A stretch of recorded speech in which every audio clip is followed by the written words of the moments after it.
रेहाना और रवि की शादी के वक्त रवि के पास कुछ नहीं था। रेहाना, तुमने मुझसे शादी करके एहसान किया है। मुझसे ज्यादा तो तुम कमाती हो।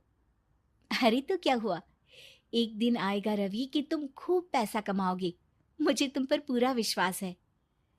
रवि और रेहाना खुद को स्टैंड करने के लिए पूरी मेहनत करते। रेहाना, मैं नौकरी नहीं करना चाहता हूँ।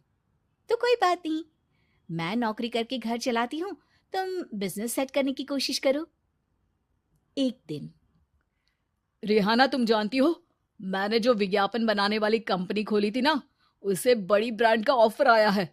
अब हम लोगों के दिन ब्यारे न्यारे हो गए हैं। मैं जानती थी रवि कि एक दिन तुम सेटल हो जाओगे। रवि का काम अच्छा चल जाता है।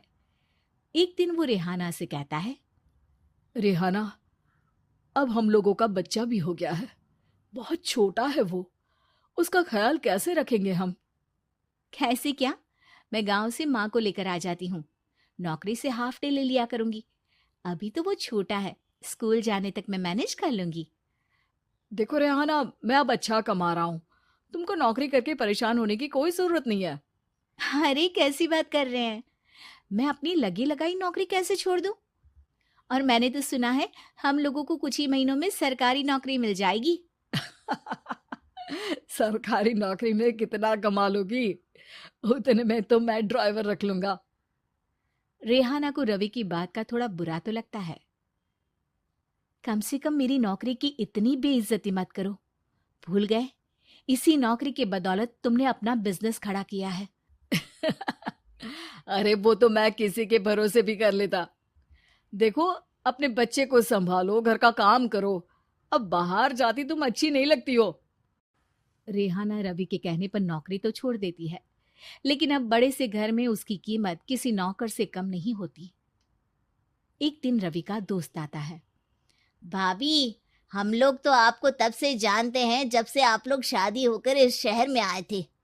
आपकी बदौलत ही सारा बिजनेस खड़ा हुआ है। ये किस्मत तो आप ही की है भाभी। हाँ हाँ भाई, हमारी मेहनत तो कुछ है ही नहीं। अरे होगी, लेकिन भाभी की किस्मत के आगे कुछ नहीं। दोस्त वहां से चला जाता है, लेकिन रवि का गुस्सा सातवें आसमान में होता है। देखा कैसे बोल रहा था? अरे बिल्कुल अच्छा आदमी नहीं है ये। कैसी बात कर रहे हैं आप? प्रशांत भैया तो बहुत अच्छे इंसान है रवि। कैसे उन्होंने हमारे मुश्किल वक्त में हमारा साथ दिया था। अरे था पैसा तो साथ दिया, नहीं तो कौन पूछता है? रवि का व्यवहार पैसा आते ही अलग हो गया। वो बंदे को बंदा नहीं समझता। घमंड से घिरे रवि ने तो एक दिन हद ही कर दी। रेहाना, मैं अब तुम्हारे साथ नहीं रह सकता हूँ। क्या क्या बकवास कर रहे हो रवि? क्या कहना चाहते हो? और क्यों नहीं रह सकते तुम मेरे साथ? देखो, मुझे कोई और पसंद है, और उसने साथ रहने पर बस यही शर्त रखी है कि मुझे तुम्हें तलाक देना होगा।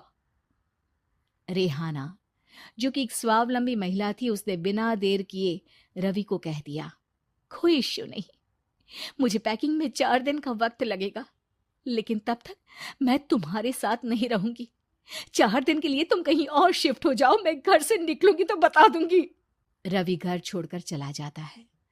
रेहाना को दुख होता है, वो रोती है, लेकिन व्यवहार से स्ट्रांग रेहाना को पति के वापस आने का और उसे सबक सिखाने का पूरा भरोसा था।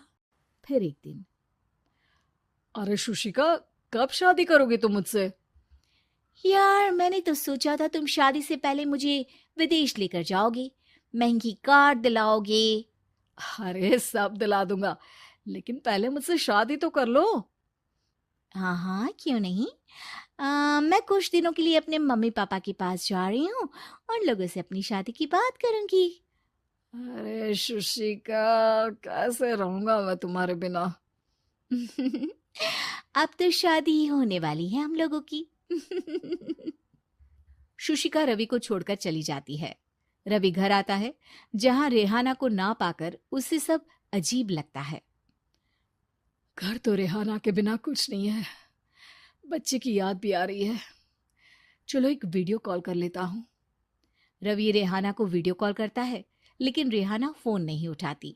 रात को सोते वक्त, मन कर रहा है मुन्ने को गले लगा लूं। चलो कोई ना, शुशिका से शादी के बाद मेरे और भी बच्चे होंगे। अगले दिन रवि ऑफिस जाता है, जहां टीना खड़ी होती है। सर, आपने अपने नए ऐड के लिए मॉडल की रिक्वायरमेंट डाली थी ना, मैं उसी के लिए आई हूँ। रवि टीना को देखकर खुश हो जाता है। अब शादी हो गई है तुम्हारी? नहीं सर, बस अच्छा सा हैंडसम और अमीर लड़का देख रहे हैं मेरे मम्मी पापा। रवि के दिमाग से तो टीना को देखकर शुशिका का ख्याल भी खत्म हो जाता है। अरे यार, ये लड़की मिल जाए कितनी सुंदर है। शुशिका तो इसके आगे कुछ नहीं है। आ, अब क्या तुम्हें ऐसा नहीं लगता कि मुझसे मिलकर तुम्हारी ये खोज खत्म हो गई है? आप ना, आप तो 2 बच्चों की पापा लग रहे हैं। अरे नहीं नहीं, मेरी शादी तो हुई थी, लेकिन बीवी को किसी और से प्यार था, मुझे छोड़कर चली गई। खैर, टीना की दोस्ती रवि से हो जाती है, लेकिन 1 महीने बाद शुशिका रवि के पास वापस आती है। मेरे मम्मी पापा तुमसे मिलना चाहते हैं, लेकिन उन लोगों को ये मत बताना कि तुम पहले से शादीशुदा हो, और हाँ, शादी से पहले अपनी सारी प्रॉपर्टी तुमको मेरे नाम करनी होगी। अरे पागल, अब मैं तुमसे शादी ही नहीं करना चाहता। भला ऐसी लालची औरत से कौन शादी करेगा? तभी वहां टीना आ जाती है। रवि, ये पागल सी औरत कौन है? देखो, तुमने ही कह दिया ना पागल, तो पागल ही है। पता नहीं कौन है, कह रही है शादी कर लो, लेकिन शादी से पहले अपनी सारी प्रॉपर्टी मेरे नाम कर दो। बोल तो सही रही है। वैसे तुम जानती हो, मेरी एक सहेली है, उसके पति ने उसे पैसा आते ही छोड़ दिया, जबकि उसको खड़ा करने वाली ही मेरी सहेली थी। और मुझे भी भरोसा नहीं है। अगर मैं भी तुमसे शादी करूंगी तो तभी, जब तुम मेरे नाम अपनी सारी प्रॉपर्टी कर दोगे। अरे हाँ हाँ, क्यों नहीं, बिल्कुल कर दूंगा। रवि और टीना की शादी की तारीख तय हो जाती है। वो अपनी सारी प्रॉपर्टी के कागज लेकर शादी वाली जगह पर पहुंचता है, लेकिन वहां टीना आती नहीं। रवि टीना को मैसेज करता है। कहाँ हो? सॉरी, मैं तुमसे शादी नहीं कर सकती, मुझे तुमसे भी ज्यादा पैसे वाला मिल गया। रवि को गुस्सा आ जाता है। वो गुस्से से सारा डेकोरेशन तोड़ रहा होता है कि वहां रेहाना आ जाती है। सर, क्या हो गया? क्या डेकोरेशन पसंद नहीं आई आपको? अ, तुम यहाँ क्या कर रही हो? मैं यहाँ की डेकोरेटर हूँ। क्या आपको पसंद नहीं आई यहाँ की सजावट? रवि दौड़कर रेहाना के गले लग जाता है। मुझे माफ कर दो रेहाना।